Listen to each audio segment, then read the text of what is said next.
Hey guys, it's Comics G-Man here, just doing another video, and we're going to be talking about comics again. Going to be going back to the Fantastic Four issues, issue number 23. Issue number 3, I just wrote up real quick.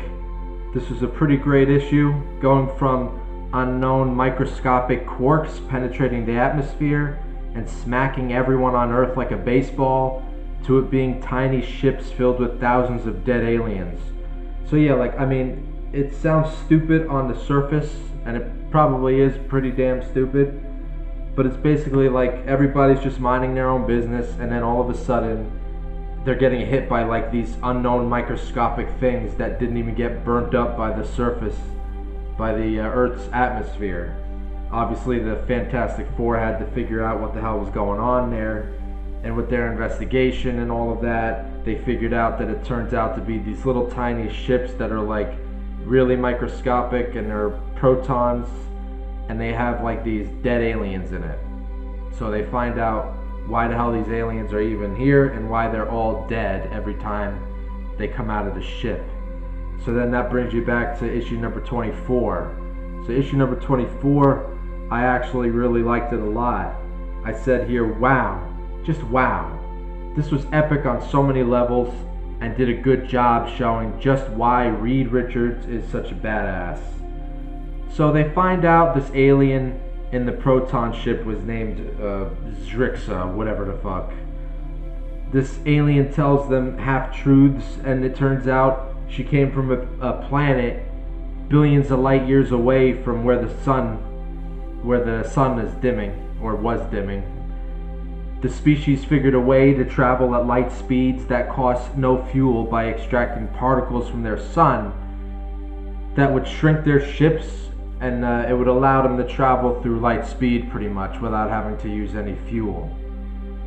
So this weird tentacle alien thing, whatever it is, it's kind of weird looking, turned out to be some, like, in their world, a rich, wealthy person who owned like the mining corporation that was in charge of taking the particles out of the sun. She ended up hoarding all these particles for herself so she could be, I guess, immortal, in terms of like, because of the speed at which they're going, they don't age and time goes by. Like they're traveling from their planet to our planet billions of light years away.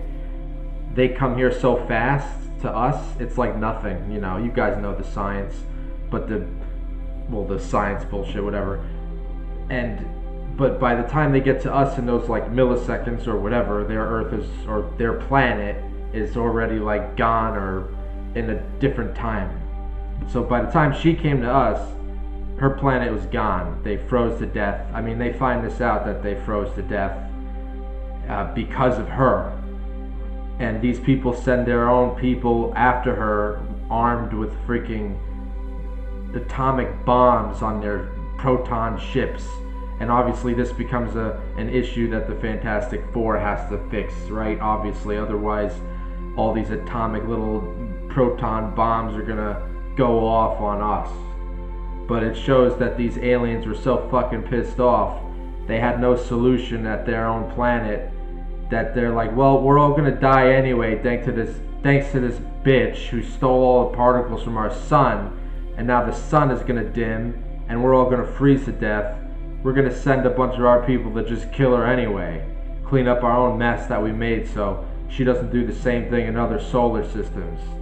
Clearly, I don't think she tried to take the particles from our own sun in this issue. So I wrote here, I said, I already said that. They found out about her planet, what happened to them because of her.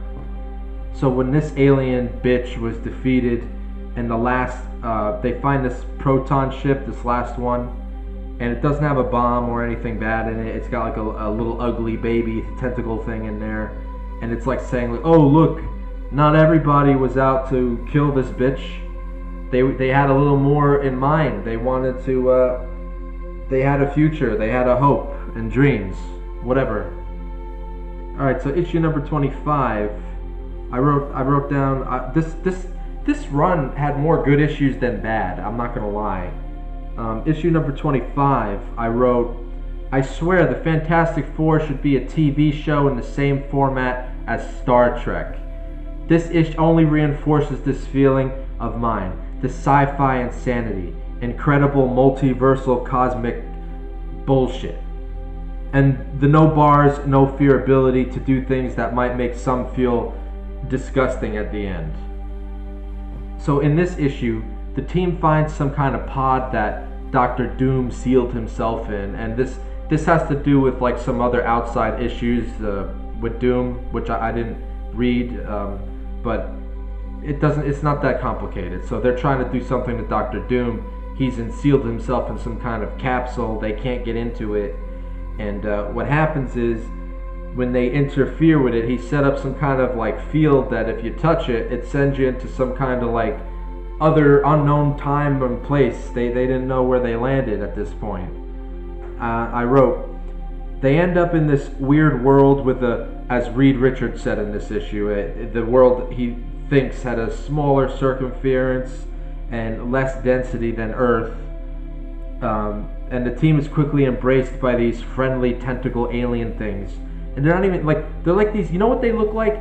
They look like a mix of those fucking, do you remember those aliens in Star Wars Episode 2, Attack of the Clones?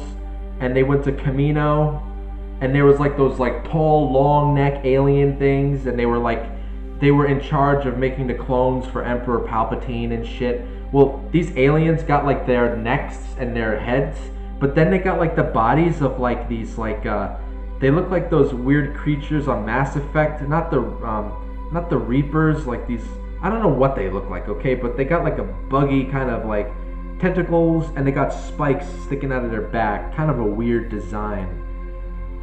But anyway, so they're embraced by these aliens, these strange looking Star Wars Episode 2 looking aliens. And they're not in an advanced stage. I guess these aliens are most likely in in what would be our version of ancient Greece, maybe, I guess. Like, they don't seem to be barbarians. They don't seem to be totally advanced. They seem to be kind of like in an open philosophical state of mind.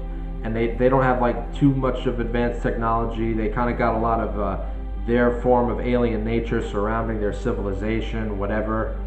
As the team communicated with the aliens, this is where it gets kind of weird and disgusting, as I said earlier on. And disgusting in a kind of funny way, but fucking weird. So Johnny, he falls in love with this one alien named Angelica of the Shore, okay? And she's not like, she's that alien thing that I just described to you. I mean, she's not like a Gamora type, like, she's not like a sexy alien with human anatomy, which would make sense, right? I mean, it's this thing that he falls in love with. And I mean, there's even like a part in the issue, if I remember, where when they were first talking to these aliens, they were like educating each other on their species, I guess, and Sue was using her invisible powers to kind of like show them the human anatomy out in the open, and you saw like their organs and everything. And then they brought Angelica, the alien, and they showed her organs, and she had like redundant, like repeated organs, and it looked kind of nasty. I'll probably put it up. Like, they're not even, the anatomy is not even human. It's not even close to human. So I don't understand really how Johnny fell in love with this thing. I didn't understand that. So like, I guess I was being a bit nice here when I wrote this. I said, some may find this disgusting and weird since these aliens have no human anatomy and are not your typical alien greys. Not that I'm into the idea and thought this was strange in the first place. It was kind of funny and cute in its own way. The alien was clearly in awe of these advanced humans. But even with all the differences, Johnny is still a babe magnet, which I thought was kind of funny and hilarious. Like, I mean, this guy could get even a fucking tentacly fucking weird female thing, an alien, like little, he could get this thing to fucking get all fucking squirty over it, you know what I'm saying? Like, alright, I mean, this guy could get anything turned on. But I mean, it's still fucking weird, alright? I will get that straight up. Like, This is like some fucking weird internet shit. Like, I don't know what the fuck, what's his name, Ryan North? I don't know what the fuck he was watching late at night and when he was feeling real fucking uppity and horny. But this is like that weird internet shit, and you boys know what I'm talking about, okay? So back to this, doing more digging, Reed discovers that this alien planet is Earth. It's Earth, like the, Planet of the Apes shit kinda, but not really. And somehow something interrupted the natural evolution of Earth by stopping a planet the size of Mars named Theia from crashing into Earth billions of years ago, which gave our planet the density and circumference we have now. It turns out this interference was on accident and on Doom's part somehow, which I'm not going to go back and explain it and think about it because it kind of went over my head. Like, I don't understand how Doom unknowingly fucking changed the course of evolutionary science history. I don't, that went over my goddamn head. I'll be lying if I try to act smart and tell you all the theoretical blah blah blah blah blah. So I didn't get that part. So he did this as he's the Sorcerer Supreme in these series of comics right now, if you don't know that. So because this act would eliminate us, every being a thing, and so these new species of aliens were the new citizens of Earth. Like, so instead of us coming out and like, the dinosaurs, this, that, and how now here we are, instead of it being us, this new species of life formed, because instead of it being the Earth that we know, that had the density caused by the crashing of the Theia planet that gave us that mass and density, instead it stayed as that little planet. And the life that came out of it is what you see there. Which I actually kind of think that was cool. Like, that's kind of cool in itself, the whole Theia thing. That was some pretty cool shit, I won't lie. But the explanation of how the fuck Dr. Doom did that, I don't get that.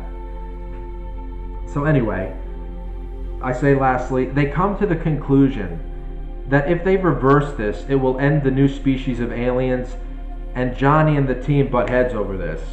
I mean, because clearly, like, if you don't do anything, humanity won't exist. If you do something, humanity will exist again, and these people will fucking go away. Now, obviously, the first thing I was thinking of, like, dude, this is the Fantastic Four. They'll come up with some multiversal bullshit, whatever, and obviously, that's what happens.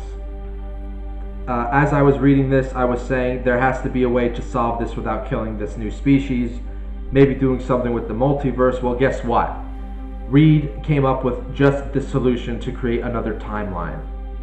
I mean, he's in his ship. He had like some fucking he's like, you know what? I got an idea. Like, bro, here's my Roku remote. Okay, I'm gonna turn this into like a quantum multiversal fucking trajectory calculator thingy-majiggy, and then we're gonna create a whole new timeline. But you see, here's what it's gonna be, right? Like, it's gonna be a multiverse, but it's gonna be a multiverse that started at the very beginning of life and everything, and it's gonna branch two ways with all the other little multiverses in between the two paths. So we couldn't even Johnny still wants to fuck this thing, Angelica of the Shore, but dude, sorry Johnny, you're shit out of luck, and you're gonna have to just be happy with jerking off back at home. You can't return to this multiverse because this new path of the multiverse that we created, you can't, if you go back to it, it'll cause catastrophic effects. So you've got to fucking be normal again, go back here, stay here, and go back to human woman. Let's be real here. This is pretty fucking sick. Despite all that, I said here at the end, I love the shit out of this world stuff. And I say again, can we please get a Star Trek-esque TV show of the Fantastic Four with warts and all?